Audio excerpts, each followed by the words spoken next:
Medical പഠനാവശ്യത്തിനായി മൃതശരീരങ്ങൾ വിട്ട് നൽകുന്നതിനും പ്രോത്സാഹിപ്പിക്കുന്നതിനും ഉള്ള ബില്ല് ശ്രീ മുഹമ്മദ് മുഹസിൻ അങ്ങേക്ക് മെഡിക്കൽ പ്രവേശന പഠനാവശ്യത്തിനായി മൃതശരീരങ്ങൾ വിട്ടു നൽകലും പ്രോത്സാഹിപ്പിക്കലും ബില്ലിൻ്റെ അവതരണ അനുമതിക്കുള്ള ഉപക്ഷേപം അവതരിപ്പിക്കാവുന്നതാണ്.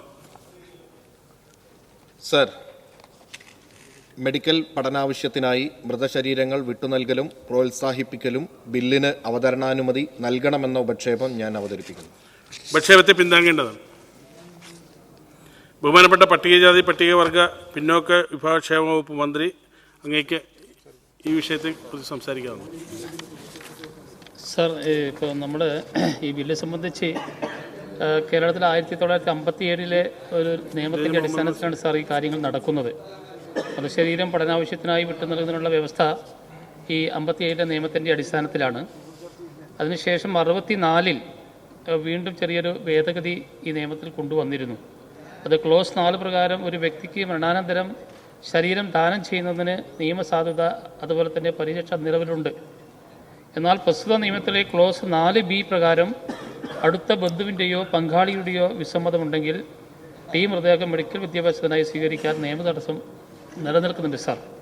അപ്പോൾ ആ കാര്യങ്ങൾ സർക്കാർ പരിശോധിച്ച് വരുന്നുണ്ട്. ഇപ്പോൾ നിലവിൽ നിർദ്ദിഷ്ട അനൗദ്യോഗിക ബില്ലിലെ ക്ലോസ് 4 ഉൾപ്പെടുത്തിയിട്ടുള്ള ശരീരം ദാനം ചെയ്യുമ്പോൾ അടുത്ത ബന്ധുക്കളുടെയും ജനപ്രതിനിധികളുടെയും ഗസറ്റഡ് ഉദ്യോഗസ്ഥരുടെയും സാക്ഷ്യപത്രം കൂടി ആവശ്യപ്പെടണമെന്ന ഒരു വ്യവസ്ഥയിൽ പറയുന്നുണ്ട്. ആ കാര്യം ചില ബുദ്ധിമുട്ടുകൾ ഈ ബില്ലിൽ സൂചിപ്പിക്കുന്നുണ്ട്. അത് ഇത്തരം കാര്യങ്ങൾക്ക് ചില പ്രയാസങ്ങൾ നേരിടുന്നതായിട്ട് സർക്കാരിന് ബോധ്യപ്പെട്ടിട്ടുണ്ട്.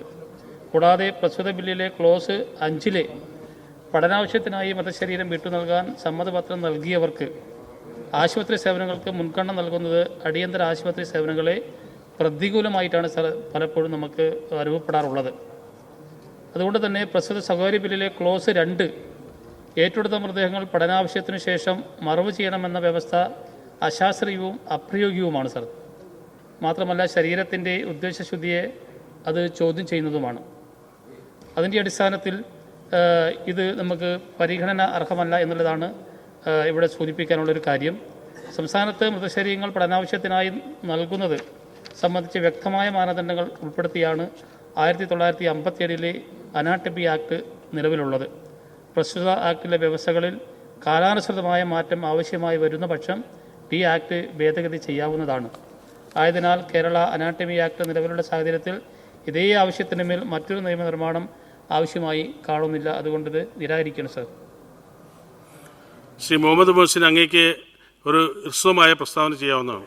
സർ, നിലവിലുള്ള നിയമത്തിന് എതിരായിട്ടല്ല, പക്ഷേ ഈ നിലവിലുള്ള നിയമം ഉണ്ടാകുമ്പോഴും ദാതാവിനെ കുറിച്ചുള്ള അല്ലെങ്കിൽ ദാതാവിൻ്റെ അവകാശങ്ങളെക്കുറിച്ചും അങ്ങനെയുള്ള കാര്യത്തിന് വേണ്ടിയാണ് ഈ നിയമം ഈ സ്വകാര്യ ബില്ല് ഞാൻ അവതരിപ്പിക്കുന്നത്. നിലവിലുള്ള നിയമം എന്ന് പറയുന്നത് ഏറ്റവും കൂടുതൽ അനാഥമാക്കപ്പെട്ട അൺക്ലെയിംഡ് ബോഡികൾക്കാണ് പ്രാധാന്യം കൊടുക്കുന്നത്. മാത്രമല്ല നാളിതുവരെ അതുമായി ബന്ധപ്പെട്ടുള്ള തർക്കങ്ങളും വിഷയങ്ങളും ഉണ്ട്. സഖാവ് MM ലോറൻസിൻ്റെ വിഷയം തന്നെ നമുക്കറിയാം. മാത്രമല്ല ഈ അവയവദാനം നമുക്കറിയാം. നമ്മുടെ മെഡിക്കൽ കോളേജുകൾ വർദ്ധിച്ചു വരും. കൂടുതൽ മെഡിക്കൽ കോളേജും മെഡിക്കൽ സ്റ്റുഡൻസും ഉണ്ടാകുന്ന ഈ സാഹചര്യത്തിൽ ആവശ്യമായ രീതിയിൽ അവർക്ക് പഠിക്കാനുള്ള കെടാവറുകളില്ല എന്നുള്ളൊരു സാഹചര്യമുണ്ട്. കേരളം ഒരു മെഡിക്കൽ ഹബ്ബായി മാറണമെങ്കിൽ ആധുനിക രീതിയിലുള്ള വൈദ്യശാസ്ത്രത്തിന് ഏറ്റവും പഠിക്കാൻ കഴിയുന്ന അന്തരീക്ഷം ഉണ്ടാകേണ്ടതുണ്ട്. അപ്പോൾ അങ്ങനെയുള്ള സാഹചര്യം ഉണ്ടാകുന്നതിന് വേണ്ടിയിട്ടുള്ള ഒരു നിയമനിർമ്മാണം എന്നുള്ള നിലക്കാണ് ഞാനിത് കൊണ്ടുവന്നിട്ടുള്ളത്. നിലവിലുള്ള നിയമവുമായി ബന്ധപ്പെട്ട് യാതൊരു തരത്തിലും കോൺഫ്ലിക്റ്റ് ആവാത്ത രീതിയിലാണ് ഇതുമായി ബന്ധപ്പെട്ട്. സർ, ബഹുമാനപ്പെട്ട അംഗം ഇത്തരം ഒരു ബില്ല് കൊണ്ടുവരാനുള്ള കാരണം നിലവിൽ നമ്മളുടെ മെഡിക്കൽ പഠനത്തിന് മൃതദേഹങ്ങൾ പഠനാവശ്യത്തിന് ലഭിക്കാത്ത ഒരു സാഹചര്യം കേരളത്തിൽ ഇപ്പം ഉണ്ടോ? ആ ഒരു ദൗർലഭ്യമുണ്ട് എന്നുള്ള ബോധ്യത്തിൻ്റെ അടിസ്ഥാനത്തിലാണോ ഇത്തരമൊരു ബില്ല് അവതരിപ്പിക്കാൻ അങ്ങ് മുന്നോട്ട് വന്നത്? സാർ, ഇവിടെ ആരാധനായ അംഗം ഈ ബില്ല് കൊണ്ടുവന്നതിൽ അഭിനന്ദിക്കുകയാണ്. പലതരത്തിലുള്ള പ്രശ്നങ്ങളും ഇപ്പോൾ നിലവിലുണ്ട് എന്നത് ഈ സഭയുടെ ശ്രദ്ധയിൽ കൊണ്ടുവരാൻ അത് സഹായകരമാകും. അതോടൊപ്പം എനിക്കൊരു കാര്യം പറയാനുള്ളത്, ഞാനിപ്പോൾ എൻ്റെ അച്ഛൻ ഈ മെഡിക്കൽ പഠനത്തിന് വേണ്ടി ബോഡി നൽകിയ ആളാണ്. എൻ്റെ അമ്മയും ഞാനും എൻ്റെ ഭാര്യയും എല്ലാം മെഡിക്കൽ പഠനത്തിന് ബോഡി നൽകാൻ സന്നദ്ധരായി എല്ലാ നടപടിക്രമങ്ങളും പൂർത്തീകരിച്ച ഒരു കുടുംബത്തിലെ അംഗം കൂടിയാണ് ഞാൻ. പക്ഷേ ഈ സന്ദർഭത്തിൽ ഇത്തരം ഒരു ബില്ല് കൊണ്ടുവരുമ്പോൾ മറ്റൊരു ലക്ഷ്യം കൂടി സാധൂകരിക്കപ്പെടുമെന്നാണ് ഞാൻ കരുതുന്നത്. കാരണം അന്ധവിശ്വാസങ്ങളും അനാചാരങ്ങളും വർദ്ധിച്ചു വരുന്ന കേരളീയ സമൂഹത്തിൽ അത് വലിയ തരത്തിലുള്ള ബിസിനസ് താല്പര്യത്തിൻ്റെ അടിസ്ഥാനത്തിൽ ഇത്തരം ആചാരങ്ങളെ ഉപയോഗപ്പെടുത്താൻ പരിശ്രമിക്കുന്ന ഒരു മരണാനന്തര ചടങ്ങുകളെ പ്രത്യേകമായ ചില ബിസിനസ് താല്പര്യം ഇപ്പോൾ കടന്നു വന്നിട്ടുണ്ട്.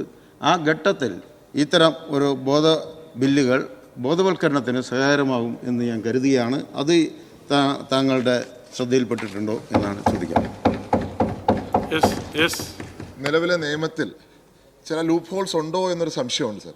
കാരണം ഇപ്പം ഈ മരിച്ചു പോകുന്ന വ്യക്തി കൃത്യമായി എഴുതി വെക്കാതെ ബന്ധുക്കളുടെ മൊഴിയുടെ അടിസ്ഥാനത്തിൽ മാത്രം ബോഡി വിട്ടുകൊടുക്കുന്ന ഒരു സാഹചര്യം അതൊരു പ്രശ്നം ഉണ്ടാക്കുന്നില്ലേ എന്നൊരു ചോദ്യം.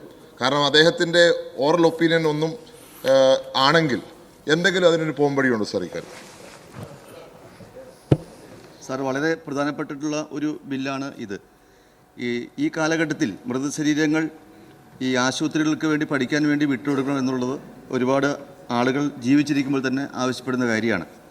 പക്ഷേ ഈ മുൻ കാലഘട്ടങ്ങളിൽ മൃതശരീരങ്ങൾ മോഷ്ടിച്ചു കൊണ്ടുപോയി വിൽക്കുന്ന ഒരു ലോബി ഉണ്ടെന്നുള്ള കാര്യം പലപ്പോഴും ഞാൻ കേട്ടിട്ടുണ്ട്. അത് അങ്ങയുടെ ശ്രദ്ധയിൽപ്പെട്ടിട്ടുണ്ടോ? യെസ്. ഇവിടെ നിലവിൽ ഈ സാഹചര്യം, ഈ ബില്ല് കൊണ്ടുവരാനുള്ള പ്രധാനപ്പെട്ട സാഹചര്യം എന്ന് പറയുന്നത് നിലവിൽ നിയമങ്ങൾ ഉണ്ടായിട്ടും നമ്മുടെ മെഡിക്കൽ കോളേജുകളിൽ ആവശ്യമായ രീതിയിൽ പഠിക്കാനുള്ള കെടാവറുകൾ ഇല്ല.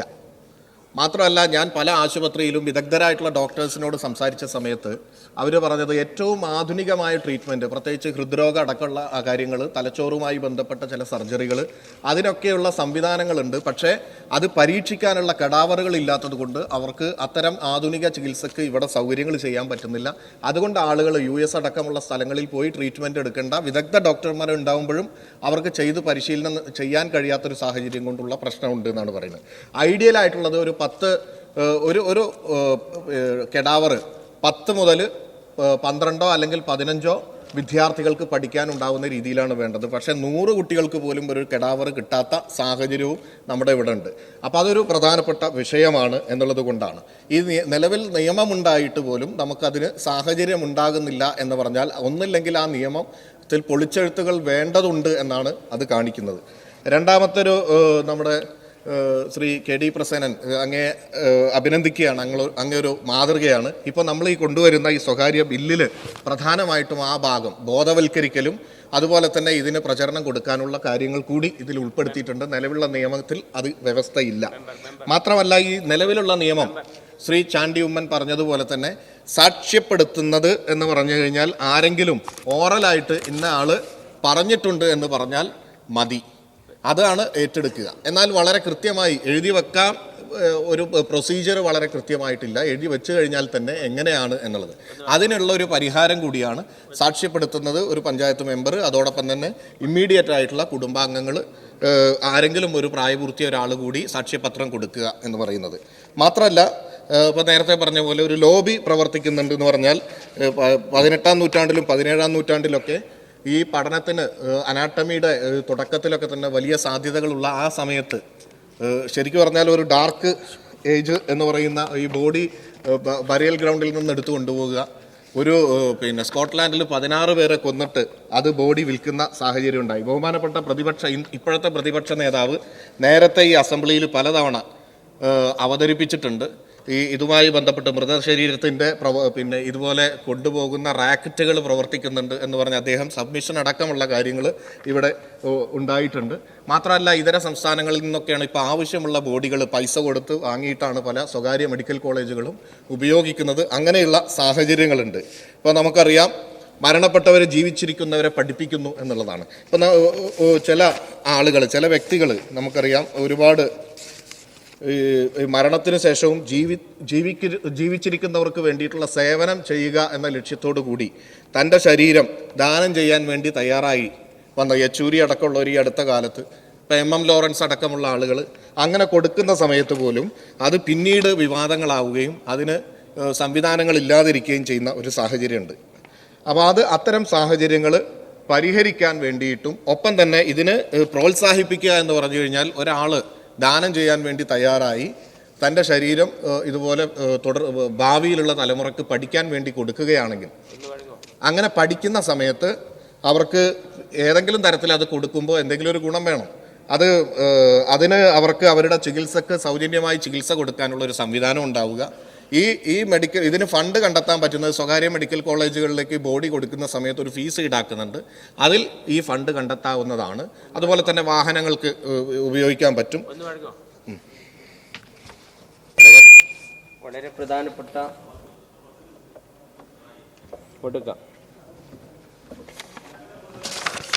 വളരെ പ്രധാനപ്പെട്ട ഒരു ബില്ലിലെ ചർച്ചയിലാണ് നമ്മളുള്ളത്. അത് ആ ചോദ്യം അങ്ങോട്ട് തിരിച്ച് ആദ്യം ചോദിക്കട്ടെ.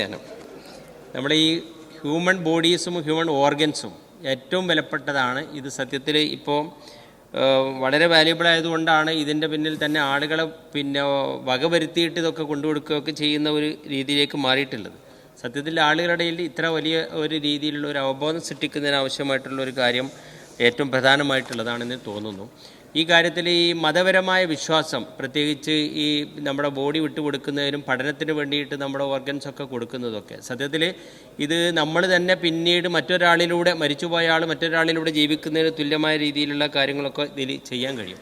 അപ്പോൾ ഈ മതപരമായ ഈ ഒരു വിശ്വാസത്തിൻ്റെ പേരിൽ ഇത് കൊടുക്കാതിരിക്കുന്ന ആളുകൾക്കിടയിൽ ഇതിനെക്കുറിച്ചുള്ളൊരു മതപരമായ ഗവേഷണം മറ്റൊക്കെ നടത്തിയിട്ട് പണ്ഡിതന്മാരോട് സംസാരിച്ചിട്ട് ഈ കാര്യത്തിൽ തീരുമാനമെടുക്കുന്നതിനെക്കുറിച്ച് എന്താ മെമ്പറുടെ അഭിപ്രായം? തീർച്ചയായിട്ടും യഥാർത്ഥത്തിൽ മതസങ്കല്പങ്ങളിൽ നിന്നൊക്കെ മാറി മനുഷ്യൻ മാറുന്നൊരു സാഹചര്യം വരുന്നത് ആശുപത്രി കിടക്കുമ്പോഴാണ്. രക്തം വേണമെന്ന് പറയുമ്പോൾ ഇന്ന മതത്തിലെ രക്തം ഇന്ന ജാതിയിലെ രക്തം എന്ന് പറയാൻ കഴിയില്ല. ഉടനടി അദ്ദേഹത്തിൻ്റെ ഗ്രൂപ്പ് നോക്കി ആ രക്തം ശേഖരിക്കുകയാണ് ചെയ്യുന്നത്. അതേപോലെ മരണാനന്തരം അതോടെ തീർന്നു. ഈ മൃതശരീരം ശാസ്ത്രലോകം വിജയിച്ച ഈ സാഹചര്യത്തിൽ അനിവാര്യമായും അവതാരകൻ ഇവിടെ പറഞ്ഞതുപോലെ മൃതശരീരത്തിൻ്റെ ആവശ്യം നമ്മുടെ മെഡിക്കൽ കോളേജിൽ കൂടുകയാണ്. അപ്പോൾ അതിന് സഹായകരമായി എനിക്ക് തോന്നുന്നു നമ്മളെ ജനങ്ങളുടെ പ്രതിനിധി എന്ന നിലയ്ക്ക് നമ്മുടെ ഈ സഭയിൽ അങ്ങനെ കൊടുക്കാൻ തീരുമാനിച്ചവരുണ്ട്. ഇനി കൊടുക്കാൻ തയ്യാറുള്ളവരുടെ ഒരു ക്യാമ്പ് വെച്ച് അതിൻ്റെ ഒരു പരിശോധന നടത്താൻ സഹായകരമല്ലേ? അതുകൂടി നമുക്ക് ഇതിൻ്റെ ഭാഗമായി ചേർത്തുകൂടെ? സർ, ഇതിൽ രണ്ട് കാര്യങ്ങളാണ് ഇപ്പോൾ മതപരമായ കാര്യങ്ങൾ പറഞ്ഞത്. ഒന്ന്, മതപരമായിട്ട് ഉള്ള ആളുകളുടെ വിശ്വാസങ്ങൾ അതിനെ പൂർണ്ണമായി നമ്മൾ അംഗീകരിക്കുകയും അവരെ ബഹുമാനിക്കുകയും ചെയ്യുന്നതോടൊപ്പം തന്നെ മതപരമായിട്ട് നമ്മളിപ്പോൾ മറ്റു കാര്യങ്ങളിൽ വിവാദങ്ങളിലേക്കൊന്നും പോകേണ്ട കാര്യം തന്നെയല്ല. കാരണം ഭാവിയിൽ ഇപ്പോൾ നമുക്കറിയാം ഇതുമായി ബന്ധപ്പെട്ട് പല ആളുകളുടെയും ശരീരങ്ങൾ കള്ളക്കടത്ത് ചെയ്യുന്നുണ്ട്, ചിലവരെ കൊന്നിട്ട് എടുക്കുന്നുണ്ട് എന്നൊക്കെ തരത്തിലുള്ള വാർത്തകൾ വരുന്ന ഒരു കാലത്ത് ഇത് ശാസ്ത്രീയമായ പഠനത്തിന് അനിവാര്യമായത് കൊടുക്കുന്നത് ഒരു സാഹചര്യം ഒരുക്കുക എന്നുള്ളതാണ്. മതപരമായ സെൻറ്റിമെൻറ്റുകളെ നമ്മൾ പരിഗണിക്കേണ്ടതുണ്ട്. നേരത്തെ രക്തം അതുപോലെ തന്നെ ബോഡി ഓർഗൻസ് കൊടുക്കുന്നതുമായിട്ട് ബന്ധപ്പെട്ടുള്ള കാര്യങ്ങളൊക്കെ തന്നെ പണ്ഡിതന്മാർ ആ കാര്യത്തിൽ ചർച്ച ചെയ്തിട്ടുണ്ട്. അപ്പോൾ ഈ കാര്യം കൂടി പരിഗണിക്കാവുന്നതാണ്. അങ്ങയുടെ നേതാവ് തന്നെ ശ്രീ CH മുഹമ്മദ് കോയ 1957 ഇവിടെ ഈ നിയമം പാസ്സാക്കുന്ന സമയത്ത് ആ കാര്യങ്ങൾ പറയുകയും അതിൽ ഏറ്റവും വലിയ രസം എന്ന് പറഞ്ഞു കഴിഞ്ഞാൽ ഡോക്ടർ AR മേനോനാണ് ഇത് ഇവിടെ അവതരിപ്പിച്ച സമയത്ത് അനാട്ടമി ആക്ട് അവതരിപ്പിച്ച സമയത്ത് അന്ന് ഭരണകക്ഷിയിലും പ്രതിപക്ഷത്തുമുള്ള അംഗങ്ങൾ പലതരത്തിലുള്ള കാര്യങ്ങൾ പറഞ്ഞപ്പോൾ ഭരണകക്ഷിയിൽ തന്നെയുള്ള പല ആളുകളും KPR ഗോപാലനടക്കമുള്ള ആളുകളും ഈ മതപരമായ സെൻറ്റിമെൻസിനെ പരിഗണിക്കണം എന്ന് പറഞ്ഞിട്ടുണ്ട്. CH മുഹമ്മദ് കോയ മതാചാരങ്ങളും സെൻറ്റിമെൻസുകളെയും മാനിക്കണം എന്ന് പറയുന്നുണ്ട്. ഇന്ത്യയിൽ ശരിക്കും പറഞ്ഞു കഴിഞ്ഞാൽ ഈ അനാട്ടമി ആക്ട് 1949 ബോംബെ ആക്ട് ഉണ്ടായത്. അതിന് ശേഷം ഉണ്ടായ എല്ലാ ആക്ടുകളും നോക്കിക്കഴിഞ്ഞാൽ കേരളത്തിൽ മാത്രമാണ് ഈ റിലീജിയസ് ആയിട്ടുള്ള കാര്യങ്ങളെ കൺസിഡർ ചെയ്യണമെന്ന് പറയുന്നത്. തുടർ ചർച്ചയ്ക്കായിട്ട് മാറ്റി വെക്കണമെന്നുള്ളതാണ് എൻ്റെ അഭിപ്രായം. ഇത് ഡിസ്പോസ് ചെയ്യുന്ന ഒരു സാഹചര്യം വരികയാണെങ്കിൽ പോലും നിലവിലുള്ള നിയമത്തിൽ അടിമുടി മാറ്റം വരുത്താതെ മുന്നോട്ട് പോകാൻ കഴിയില്ല. അതല്ലെങ്കിൽ ഇത് ശരിക്കും പറഞ്ഞാൽ ഇവിടെ നടപ്പിലാക്കേണ്ട ഒരു വളരെ പ്രധാനപ്പെട്ട കാര്യമാണ്. കാരണം നമുക്കറിയാം ഓരോ ദിവസവും ഇതുമായി ബന്ധപ്പെട്ടുള്ള വിവാദങ്ങളും പ്രശ്നങ്ങളും ഉണ്ടായിക്കൊണ്ടിരിക്കുകയാണ്. അതിനൊരു പരിഹാരം വേണം. അതുപോലെ തന്നെ മെഡിക്കൽ വിദ്യാഭ്യാസ രംഗത്തും അതോടൊപ്പം തന്നെ ഏറ്റവും ആധുനിക ഗവേഷണ രംഗത്തും കേരളത്തിന് ലോകത്തിന് മാതൃകയാകാൻ കഴിയുന്ന ഒരു സാഹചര്യം ഉണ്ടാകണമെങ്കിൽ, ഒരു ആഗോളതലത്തിലുള്ള ഒരു മെഡിക്കൽ ഹബ്ബായി കേരളം മാറേണ്ടതുണ്ടെങ്കിൽ കെടാവറുകൾ പഠിക്കാൻ കിട്ടണം. കാരണം അങ്ങനെയുള്ള ഒരു സാഹചര്യം ഉണ്ടാകുമ്പോഴാണ് ഏറ്റവും ശാസ്ത്രീയമായിട്ട് ആളുകൾക്ക് ഇത് പഠിക്കാനും അതുവഴി പിന്നെ അനേകായിരം മനുഷ്യരുടെ ജീവിതത്തെ രക്ഷിക്കാനും കഴിയുന്നത്. A single donated body can teach thousands of students who in turn will heal millions എന്നാണ് പറയുന്നത്. അപ്പോൾ ബില്യൺസ് ആയിട്ടുള്ള മനുഷ്യരുടെ രോഗത്തെ അല്ലെങ്കിൽ അകറ്റാനും ശരീരത്തെ മെച്ചപ്പെടുത്താനും ജീവൻ രക്ഷപ്പെടുത്താനും ഒക്കെ കഴിയുന്നത് ഒരു മരിച്ച ഒരു മൃതശരീരത്തിന് അനേകം സ്റ്റുഡൻസിനെ പഠിപ്പിച്ചുകൊണ്ട് കഴിയുന്നതാണ്. അപ്പോൾ അങ്ങനെയുള്ള ഒരു സാഹചര്യത്തിൽ അത് ഈ ബില്ല് പരിഗണിക്കണം. ഇത് തുടർ ചർച്ചയ്ക്ക് വേണ്ടി മാറ്റിവെക്കണം എന്നുള്ളതാണ്. ബില്ല് തുടർ ചർച്ചയ്ക്കായി മാറ്റിവെക്കുന്നു.